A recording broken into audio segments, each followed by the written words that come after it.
Bapak Ketua Takmir Masjid Baitur Rahman, Ustaz Fadil Ustaz Muji beserta jajarannya, yang kami hormati seluruh jamaah salat maghrib Masjid Baitur Rahman yang dirahmati Allah Subhanahu wa taala. Kita bersyukur kepada Allah atas segala nikmat dan karunia-Nya dengan bersama-sama mengucapkan alhamdulillah.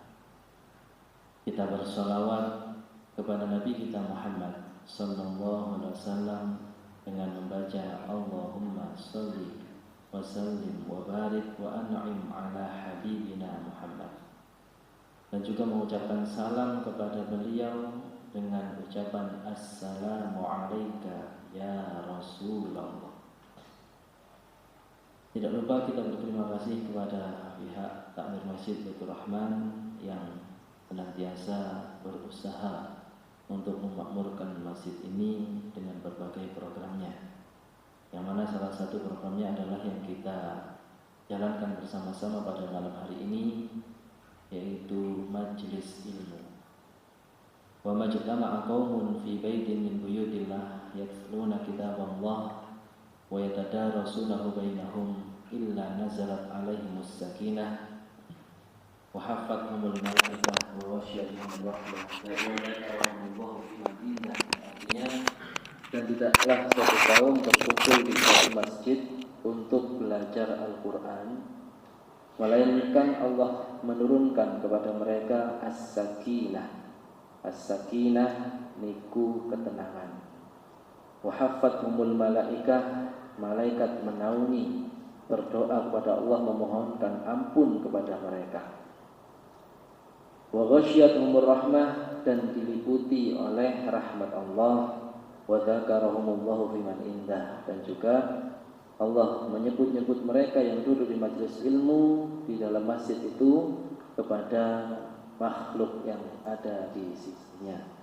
Ini merupakan keutamaan majelis ilmu. Alhamdulillah. Bapak Ibu yang kami hormati, kita pada pertemuan sebelumnya sudah bersama-sama mempelajari surat Al-Baqarah ayat 57 dan 58 dan 59. Maka pada kesempatan kali ini kita akan melanjutkan ayat 60, 61, 62 insyaallah. Mugi-mugi cekap. Al-munasabah. Al-munasabah artinya korelasi atau hubungan antara yang akan kita pelajari dengan ayat-ayat sebelumnya. La tazalul ayatu tu'addidu ni'ama 'ala bani Israil. Ayat-ayat yang akan kita pelajari ini masih sama pembahasannya. La tazalu artinya pun masih. Masih napa? Tu'addidu an-ni'ama. Masih membahas dan menyebut tentang nikmat-nikmat yang diberikan oleh Allah kepada Bani Israil. Wa hadhihi ihdan ni'am al-'azimah 'alaihim. Dan inilah salah satu nikmat yang agung yang diberikan kepada mereka hina kanu fiddin, yaitu ketika mereka berada di padang Sahara. Sahara niku dari kata bahasa Arab sahra. Nggih niku napa padang pasir. Masih ingat nggih mereka terombang-ambing selama berapa tahun Bapak Ibu? 40 tahun. Ketika mereka berada di sana terombang-ambing kebingungan, wa atashu atshan syadidan kadu yahlikuna ma'ahu. Suatu ketika mereka berada dalam keadaan yang sangat dahaga, haus, sampai-sampai hampir meninggal dunia. Kadu yahlikuna ma'ahu. Yahlik niku halaka, halaka niku binasa, hancur. Yahlikuna ma'ahu, mereka hampir saja binasa disebabkan apa? Dahaga tadi. Panas, ngelak, haus, nggih. Mboten enten tuyo. Nah, niku masalahnya. Benar-benar tidak ada air, kesulitan air. Fada'a Musa rabbahu an yughithahu. Nah, maka Nabi Musa niki napa? berdoa kepada Allah, kepada Tuhannya, agar Allah sudi kiranya menolong mereka, umatnya. Nah niki bukti Nabi Musa niku sayang, cinta dengan kaumnya, padahal kaumnya nggih kados ngoten. Mriki pun mempelajari beberapa kisah sebelumnya nggih. Kita niku umat yang menyebalkan atau membahagiakan. Nggih ngoten niku keadaannya pun, nanging inilah pelajaran pertama yang kita ambil, Nabi Musa masih mau mendoakan. Nah, maka kita kepada orang lain pun demikian. Sebagaimanapun orang lain bersikap kepada kita, hendaklah kita berusaha tetap menyayangi. Minimal ada doa bagi mereka. Terutama kalau mereka kesusahan. Pun sampai kualik kapok. Nah, itu ya wajar, manusiawi. Tapi kalau kita ingin akhlak yang agung seperti Rasulullah, orang nyakiti tidak dibalas, dimaafkan, malah dibalas dengan kebaikan. Ini Nabi Musa. Fa'auhallahu ilaihi an yadriba bi'asahul hajar. Maka ketika berdoa kepada Allah, Allah memberi wahyu, memberi petunjuk pada Nabi Musa agar apa? An yadriba bi'asahul hajar. Hendaklah Nabi Musa ini memukul batu dengan tongkatnya. Fatafajjarat minhu uyunun biqadri qabailihim. Maka terpancarlah dari batu itu beberapa mata air sesuai dengan jumlah kabilah mereka, Bani Israil. Wa kanu isnatai asyrata qabilatan. Perlu kita ketahui, kabilah Bani Israil saat itu ada 12. Ini al-asbab. Ini adalah keturunannya Nabi Yakub, 12. Fajara likullin minha jadwalun khasun. Maka mengalirlah bagi setiap kabilah ini mata air masing-masing khusus. Nah ini pembukaan, nanti kita baca ayatnya, kita baca tafsirnya lebih rinci. Ya'khuduna minhu hajatahum la yusyarikuhum fihi ghairuhum. Mereka akhirnya menggunakan mata air itu untuk keperluan mereka, yang mana orang lain tidak dapat gabung. Artinya setiap kabilah, setiap bani niku pun enten mata air sendiri-sendiri. Nggih. Nah niki disebut dengan uyun Musa. Uyun itu mata air Musa, Nabi Musa, karena sejarahnya seperti itu. Niku di Mesir, Pak, ada. Alhamdulillah dulu pernah ke sana rekreasi. Nama tempatnya Uyun Musa, 12 mata air, tinggal 9. Yang 3 pun ke Uruk Lemah. Itu mereka pun ada Uyun Musa. Mata air Nabi Musa ada 12, tinggal 9 sekarang. Niku tidak jauh dari Gunung Sinai. Jadi ketika kami mau napak tilas sejarah atau situs-situs tentang Nabi Musa, kalau mau ke Bukit Sinai pasti diampirkan dulu ke Uyun Musa ini yang 12 mata air. Namun tak menika kantun 9. Wa kana mawdu'us siqya ayatan bahiratan wa mu'jizatan dhahiratan li sayyidina Musa alaihi salam. Dan tentang as-suqya niki air tadi, terpancarnya 12 mata air ini merupakan apa? Ayatan bahiratan wa mu'jizatan dhahiratan li sayyidina Musa alaihi salam. Yaitu merupakan mukjizat dan tanda kebesaran Allah dan mukjizat yang jelas nampak bagi Nabi Musa alaihissalam. Di mana bentuk kemukjizatannya? Tongkat mukul batu saged metal tuyul. Nah ini kan mukjizat. Coba kita kalau perlu air sakniki harus ngebor dulu, harus pakai apa niku? Pompa air niku. Apa mereknya? Yang bagus Shimizu yang perlu pompa air atau perlu tandon, tidak bisa, atau yang lumrah itu turun dari langit berupa hujan. Lah ini dari batu. Yang mana tabiat batu ini kulit ditutup di atas kerikil. Ini menjadi mata air malah mengalir 12 mata air. Masing-masing kaumnya ini sudah tidak rebutan, sudah ada jatahnya masing-masing. Wa ma'a dzalika kafaru wa jahadu. Akan tetapi orang-orang Bani Israel ini tetap kufur nikmat dan tidak mau taat. Nggih. Jahadu niku al-kufru ma'al ilmi. Ngertos tapi mboten purun nglampahi niku. Nah, iki wau sampun pembahasan secara singkat. Sekarang kita bismillah masuk ayatnya. A'udzubillahi minasyaitonirrajim. Bismillahirrahmanirrahim. Wa idistasqa Musa liqaumihi faqulna idrib bi'asakal hajar fanfajarat minhu 12 'ayna qad 'alima kullu unasin mashrabahum kulu washrabu min rizqillahi wa la ta'thaw fil ardi mufsidin. Ini ayat 60 nggih.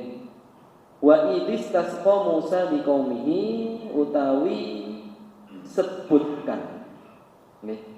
Sinten ingkang diutus nyebutaken niki Nabi Muhammad. Wa id itu ada yang tersembunyi kata-katanya wadhkur id dan sebutkanlah wahai Muhammad kisah tentang Bani Israel yang mana mereka dulu pernah minta kepada Nabi Musa agar dimintakan kepada Allah air.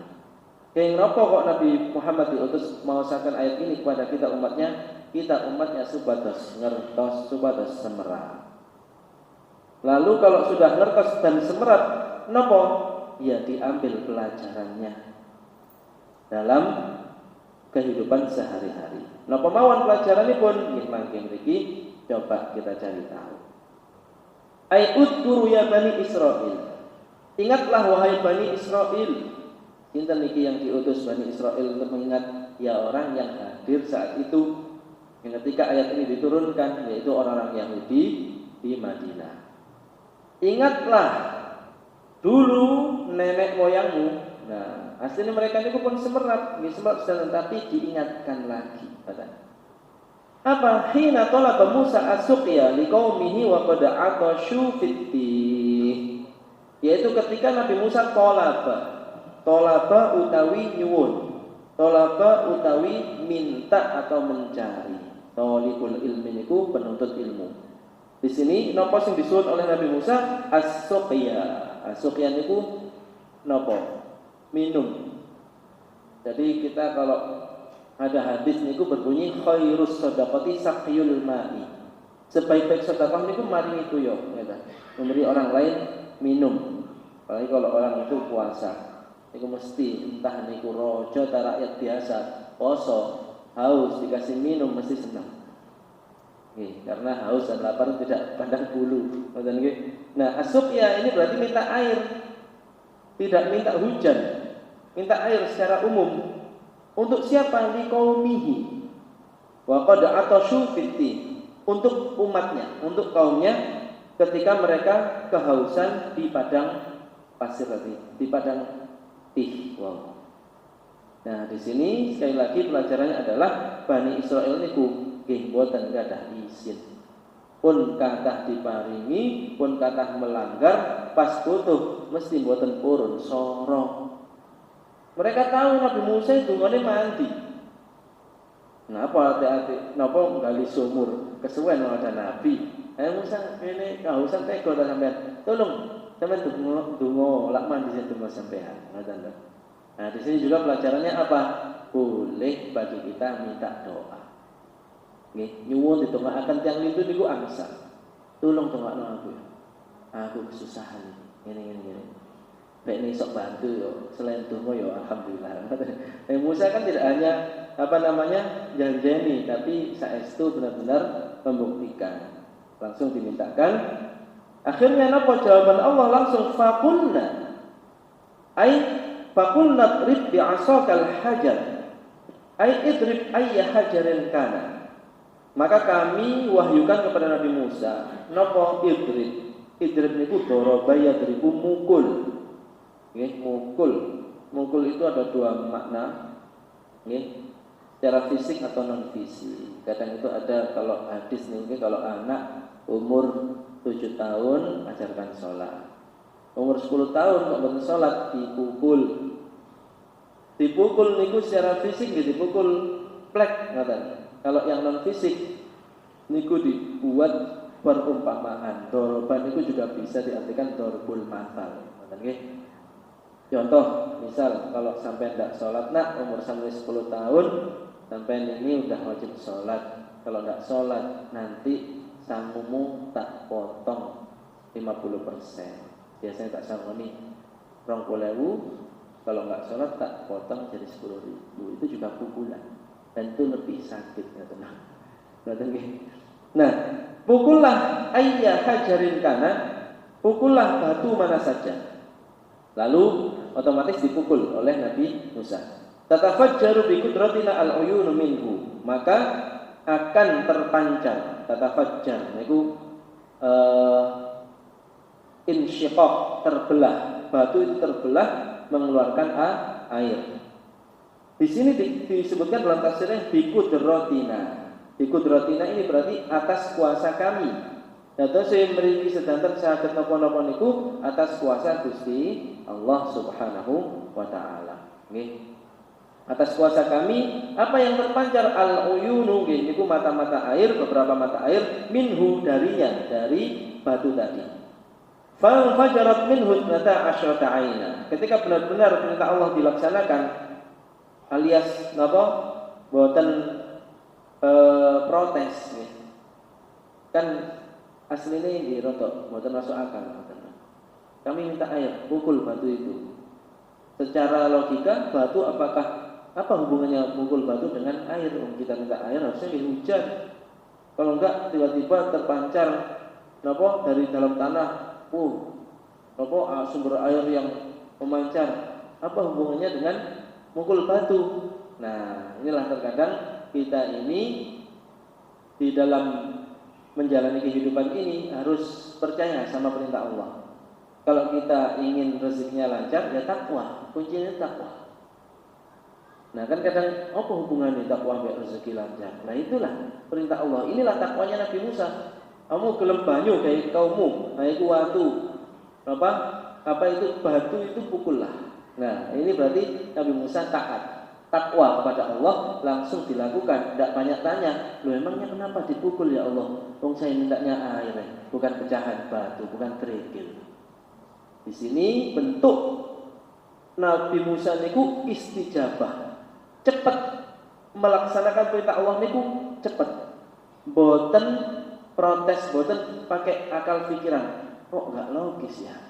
Wapun jaluke banyu dikai watu, ngon mecahi watu kira tongkatku pecah ya opo. Tidak banyak pikir, tidak banyak ini. Senopo terus Gusti Allah langsung terpancar apa yang diminta, bukan malah hujan. Kalau hujan kan repot Bapak Ibu. Misal Allah ngasihnya ini hujan, repot. Perlunya banyak air niku, banjir gimana? Becek semua. Ini tidak dikasih yang lebih dari yang mereka bayangkan. Mata air jumlahnya 12. Nah, di sini disebutkan fa fajarat minhu 12 aina fatadaffaqal ma'u minhu biquwwah. Maka air itu tadafuk, terpancar dengan kuat. Jadi boten netes-netes, sedikit boten melimpah ruah biquwatin wa kharajat minhu 12 ainan biqadri qabailihim. Maka keluar darinya dari batu tadi mengalir akhirnya menjadi 12 mata air sesuai jumlah kabilah-kabilah mereka. Lalu di sini oleh Allah disebutkan qad alima kullu unasin masyrabahum. Ay alimat kullu qabilatin makana syurbiha.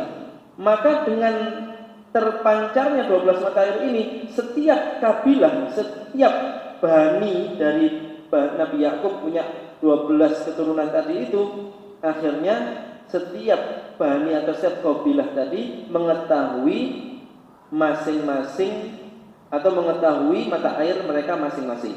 Kenging napa kok Gusti Allah maringi kados ngeten li alla yatanaza'u supados mboten royokan. Supados mboten tukaran.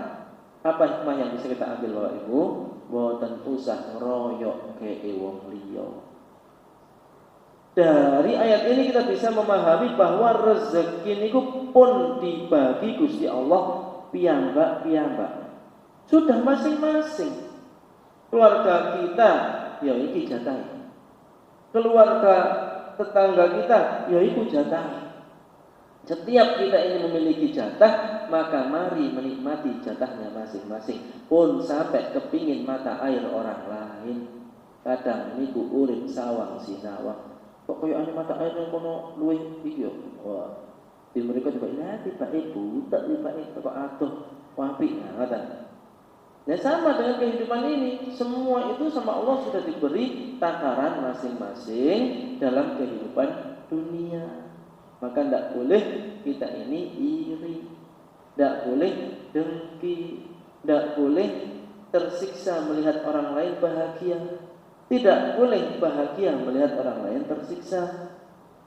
Nah niki ayat ini menjelaskan 12 mata air masing-masing kabilah sudah punya mata airnya masing-masing. Pun boten usah kepingin ngrasakno tuyone kabilah lain.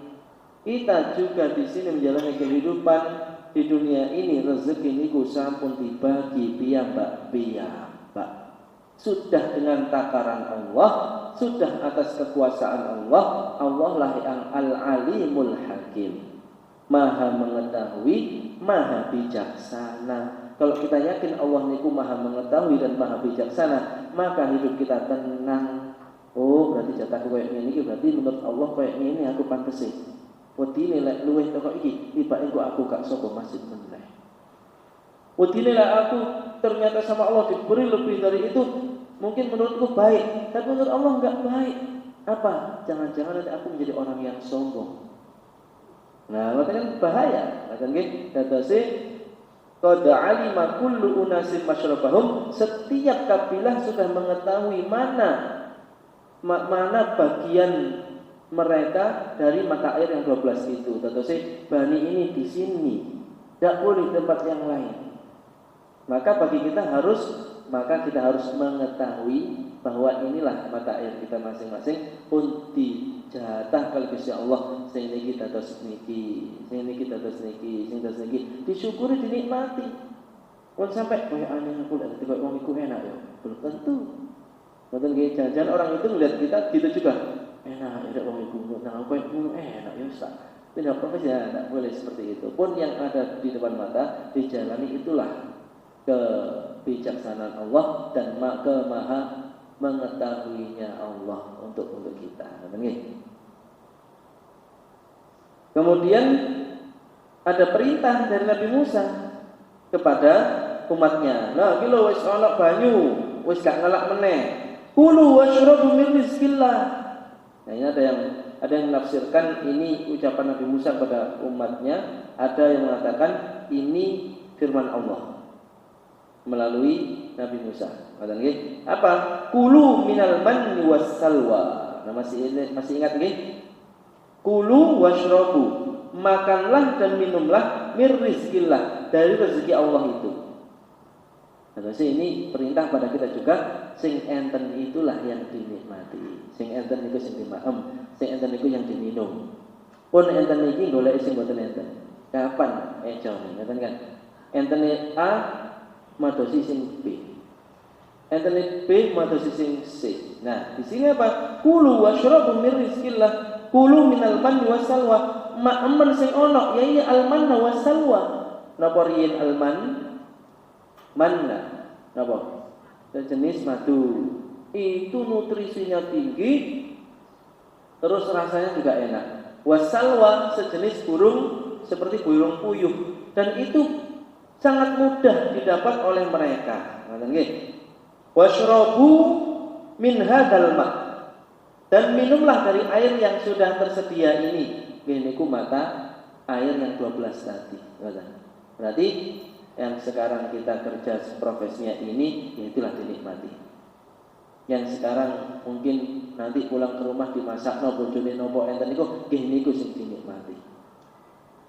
Kulu washrabu, makanlah dan minumlah yang ada di depanmu ini, ya kan? Disuruh mensyukuri yang ada. Boten madosi yang tidak ada. Kan?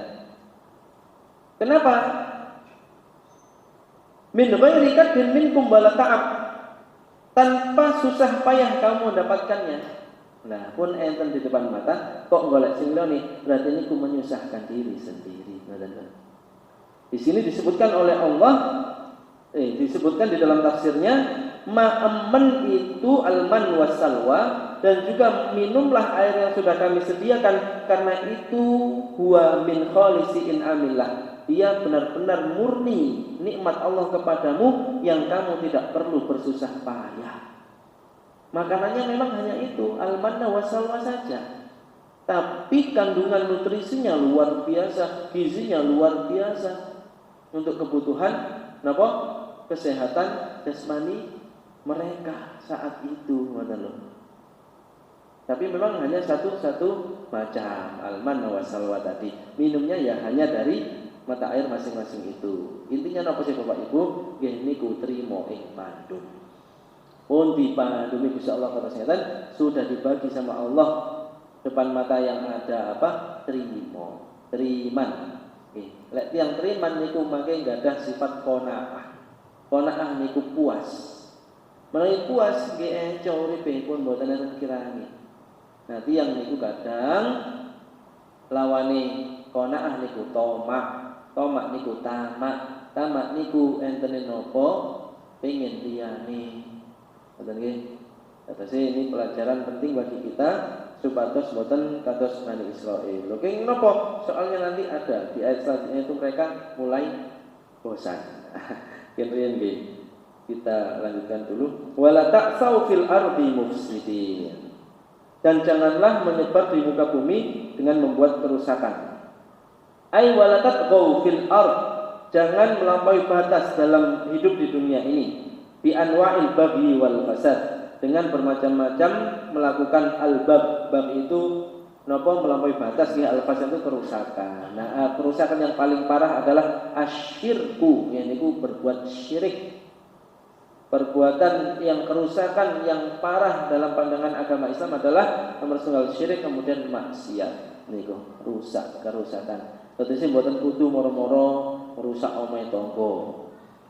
Rubuhno nomor tembok, rubuhno wit-witan, mboten. Kerusakan yang lebih parah daripada itu semua adalah berbuat syirik, berbuat maksiat. Ini mboten asal. Kenapa kok disebut seperti ini?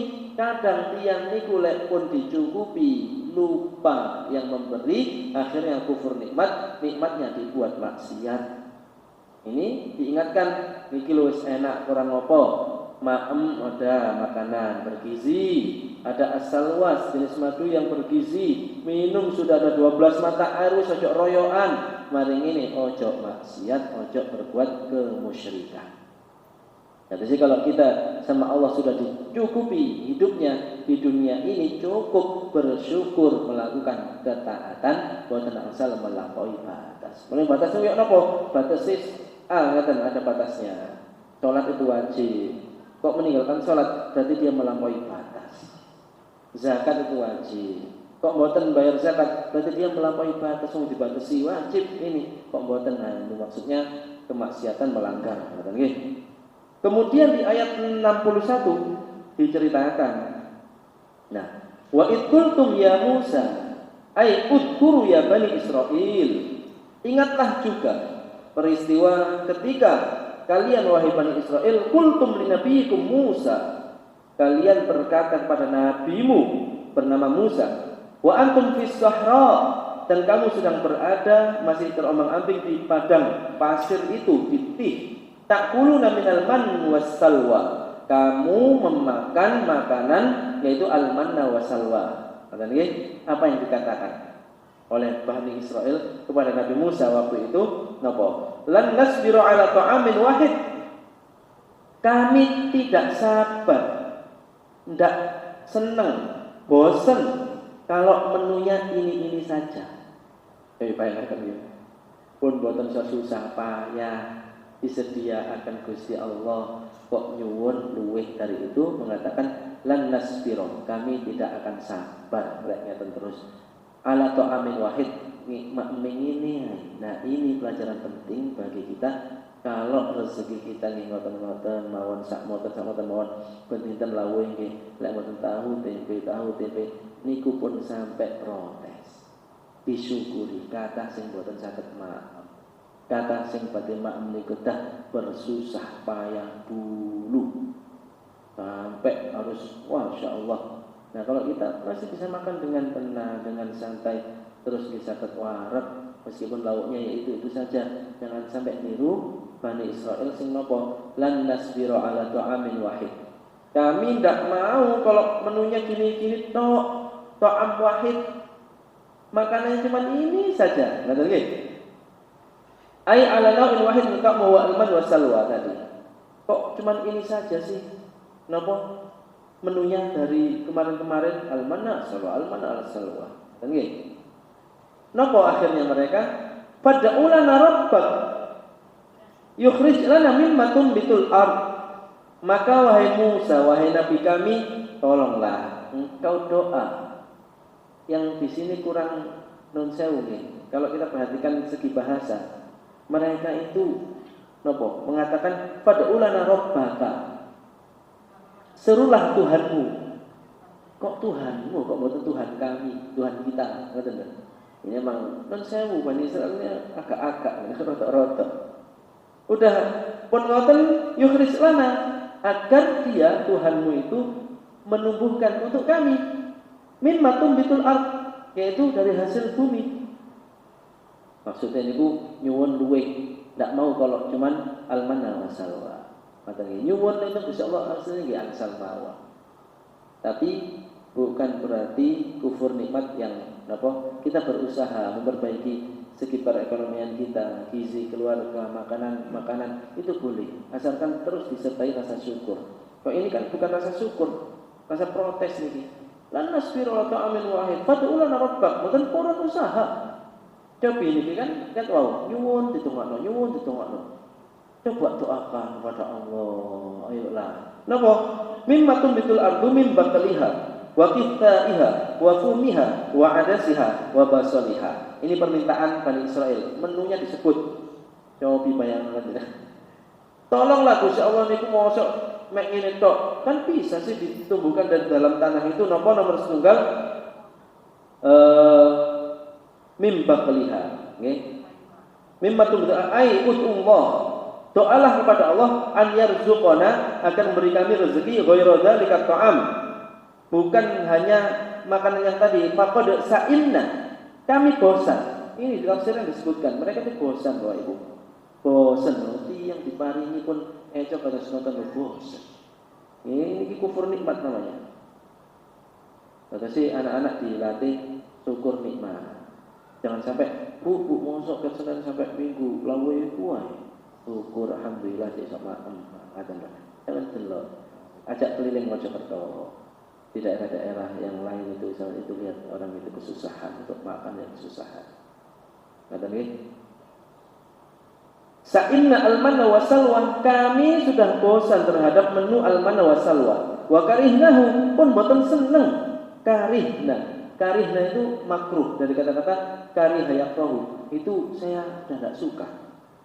Wa nuridu ma tukhrijul ardu minal hubub wal bukul, kami pengen menu yang lain yaitu hasil bumi dari sayur mayur atau apa al-hubub itu kados apa biji-bijian. Lalu disebut min bakriha, ya seperti khudratiha. Min khudratiha, khudrah niku sayuran. Disebutkan na'na wal karfas wal karos. Min seledri, daun bawang yang disebut tuh. Wa kisaiha, yakni al-kittah allati tushbihul khiyar, kerai nih yang kados timun niku lho. Nyuwun ngoten. Rupane rujaan nek napa nih. Wa fumiha ay athau, bawang putih. Wa adasiha wa basaliha, dan kacang adas dan bawang merah. Ay al-adas wal basol al-ma'rufan. Nah, kalau di Mesir niku bawa itu nggih, basol niku bawang merah. Bawang merah yang buatan kados Indonesia, alit-alit Indonesia. Yang mereka niku ageng-ageng kados bawang bombay. Tapi warnanya merah. Niku sedep niku. Kalau potong-potong niku damel wah. Kalau saya yang kaget waktu di Mesir tuh kagetnya luar biasa. Teng warung-warung ngoten niku wong Mesir niku damel lalapan. Kayak keren apa niku? Kriuk ngoten niku. Bawang merah. Dicopot, Pak Min niku. Misal mak gorengan, kalau kita yang mungkin OT-OT pakai solet nggih, pakai petis. Di sana misal ada namanya ta'miyah. Ta'miyah niku gorengan bon semrap yo napa damel pokoke mbon nate kula ningali teng mriki mboten enten. Mak Min damel roti gandum ngoten nggih, terus enten mayones, enten tahinah niku napa bon semrap mriko. Nah langsung ngeten. Remus, kula kaget dulu. Apa ta wong iki? Bawang merah remus. Kados mak apel ngoten niku. Wa basaliha dan bawang merah. Kalau adas niku kados kacang niku eco niku lek direbus tuangu dados bubur. Eco niku. Wah, kapan-kapan yang kula kangen ya Mas mriku. Dulu 3 bulan pertama dereng doyan kula di sana. Ya Allah iki opo ae panganan ya Allah. Muga-muga kerasa. Sakniki kangen kula Pak Marwan mriku niku. 3 bulan adaptasi makanan sana saya Bapak Ibu. Jadi jajanan di kampus ini panganan opo ae. Ta'miyah bilbi, syakshuka, terus togin, kusyari. Kalau ini kali, kok iso nikmat. Akhirnya saya sedikit-sedikit saya belajar. Oh enak di Pak ini akhirnya. Jangan-jangan berkat doanya Bani Israel adas. Karena itu di Mesir, mereka dulu di Mesir ada makanan-makanan ini. Yang mereka ini kan sudah pergi dari Mesir. Mau disuruh masuk ke Palestina, tapi karena buatan sopan kepada nabinya dan pada Allah, faqatila anta wa rabbuka itu inna hahuna qaidun. Kami enggak mau berperang. Sampai naik dan bisa sama Tuhanmu itu kamu berdua berperang. Akhirnya dihukum sama Allah mondar-mandir di tempat itu selama 40 tahun. Nah, di sini terjadi ini. Asli mereka itu ada unsur kangen dengan makanan-makanan yang dulu di Mesir mereka rasakan. Kacang adas, terus khiyar niku sejenis napa timun, kemudian napa wau nggih nak niku daun mint itu. Daun mint, ada seledri, ada disebut semua. Akhirnya sama Nabi Musa ditegur. Di sini ditegur ngeten.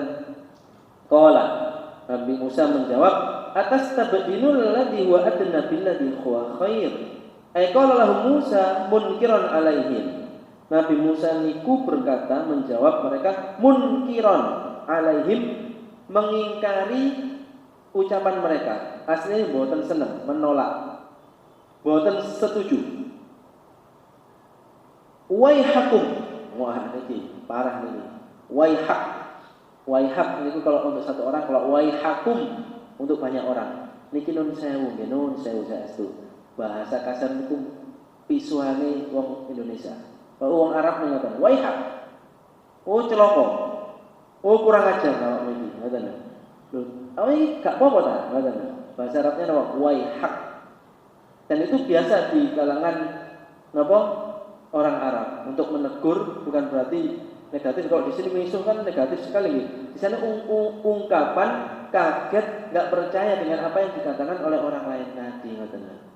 Oh, yang nun sewu orang-orang Mesir itu bukan berarti semua mutadayyin. Mutadayyin itu beragama yang baik. Ada juga orang-orang pinggiran yang tidak berpendidikan. Itu saya kaget di terminal-terminal itu anak dewe ditimbali. Oh, anak sapa ibnu syarmutah. Oh, anak wong gak bener. Padahal ibu ibu Pak nih ngomong. Wah itu syarmutah. Anak dewe tidak ngilak anak dewe lah. La haula wala quwwata illa billah. Waihakum. Celaka kamu semua. Atas tabdilul khasisa bin nafis. Adakah kamu itu mau menukar yang hina dengan yang berharga? Maksudnya ini perbandingan antara yang sudah diberi oleh Allah sama yang diminta oleh mereka. Allah sudah maringi al-manna was salwa yang tidak tertandingi saat itu yang dengan mudah tanpa susah payah mereka mendapatkannya pun enten kantun menikmati, tinggal menikmati saja as-salwa al-manna wasalwa niku, itu kandungan gizinya, proteinnya, vitaminnya. Wah, madu itu kan mengandung semua macam kebaikan makanan madu niku. Dan ini jenis madu al-manna ini asalwa burung. Lo angel lo. Coba mriki yang badhe pengen menikmati apa daging burung sampai betul-betul. Niku ngelak kenek, mboten kenek.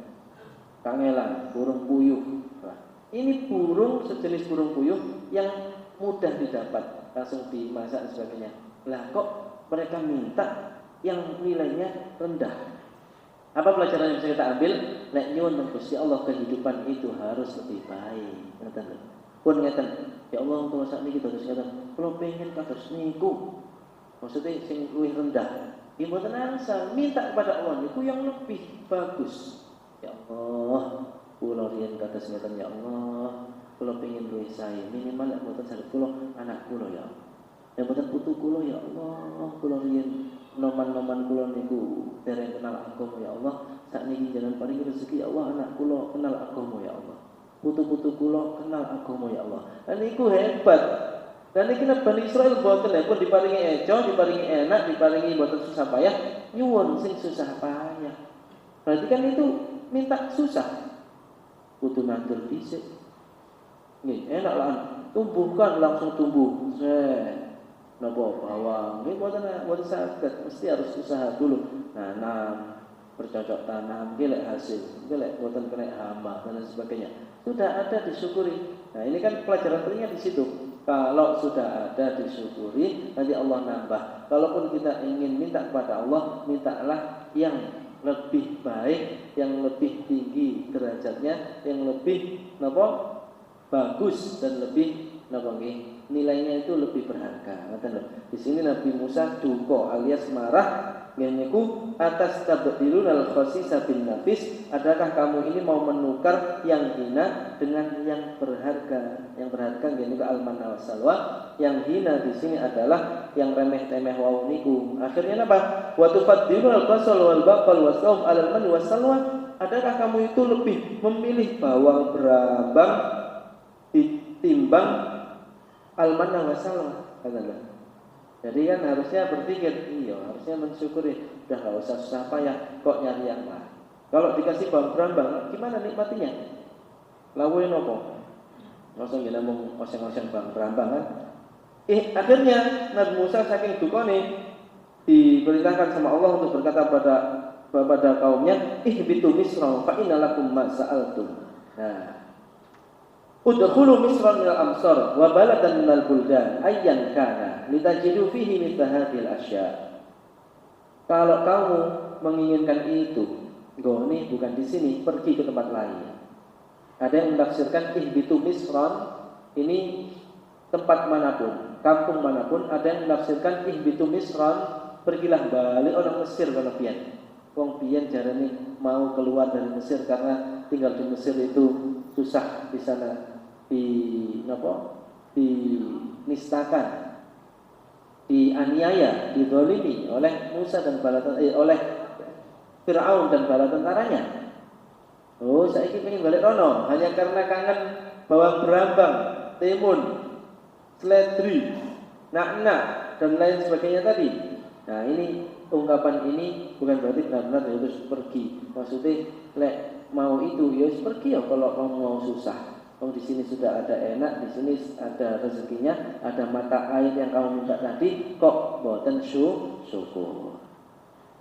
Summa qala ta'ala munabihan ala dhalalihim wa fasadihim wa baghihim wa udwanihim.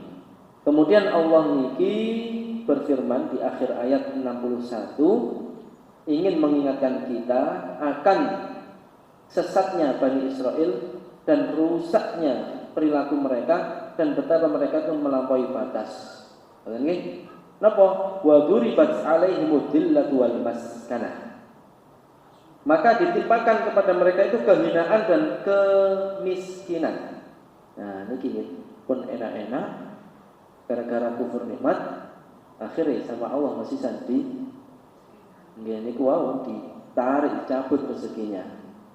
Akhirnya ay lazimahum al-dhul wal hawan wa duriba alaihim as-sighar wal khizy al-abadi alladzi la yufariquhum matal hayat. Akhirnya Allah menimpakan kepada mereka kehinaan dan diberi kepada mereka itu kehinaan yang abadi yang tidak bisa lepas dari mereka sepanjang masa, sepanjang hidup mereka. Jadi kalau kita ingin terhindar dari kehinaan, kesusahan hidup, niku boten angsal meremehkan yang ada pada diri kita saat ini. Wa ba'u bi ghadabin min Allah ay insarafu wa raja'u bil ghadab wa sakhat asyadid min Allah. Akhirnya mereka pergi dan mendapatkan murka dari Allah yang sangat pedih nggih. As-sakhat niku murka dari Allah. Dzalika ay manaluhu min ad-dhul wal hawa wa sakhat wal ghadab bisababi ma yaqtarafuhu min al-jara'im an asyani'ah. Hal ini, hal yang demikian ini turun temurun nanti itu nggih Bani Israil itu napa dimurkai sama Allah. Itulah kenapa kalau kita baca tafsir Al-Fatihah waktu itu ghairil maghdub alaihim, bukan umat yang dimurkai oleh Allah, ai al-yahud. Yang maksud adalah orang Yahudi. Kenapa? Sampai kapanpun anak keturunannya itu dimurkai oleh Allah karena bisa babi, karena sebab ma'yaqtarafuhu, sesuatu yang mereka perbuat napa minal jara'imi asyani'ah, yaitu dosa atau perbuatan buruk yang sangat tidak layak. Napa bentuknya? Bi annahum kanu yakfuruna bi ayatillah wa yaqtuluna an-nabiyyina bi ghairil haqq. Ay bisababi kufrihim bi ayatillahi wa jahadu wa juhudan wa istikbaran. Yaitu mereka itu mengkufuri atau kufur terhadap tanda-tanda kebesaran Allah, adanya al-manna was-salwa, adanya mukjizat Nabi Musa yang memukul batu lalu terpancar 12 mata air tadi, juhudan wa istikbaran, dengan apa? Sadar tapi pura-pura tidak tahu dan karena rasa sombong. Nah, ini kan mirip. Kenapa hal ini disampaikan juga kepada orang yang hidup di zaman Rasulullah untuk menegur orang-orang yang hidup saat itu. Orang-orang kafir Quraisy, orang-orang Yahudi yang hidup saat itu, niku bukan berarti mereka bodoh, mereka itu sombong. Mereka aslinya niku ngertos Nabi Muhammad SAW niku benar seorang nabi, Al-Qur'an itu benar dari Allah, nanging boten purun mengakuinya, menutupi itu dengan kesombongan mereka. Wa qatlahum Rasulullah dzulman wa udwanan, dan mereka juga membunuh para rasul Allah secara zalim. Nggih.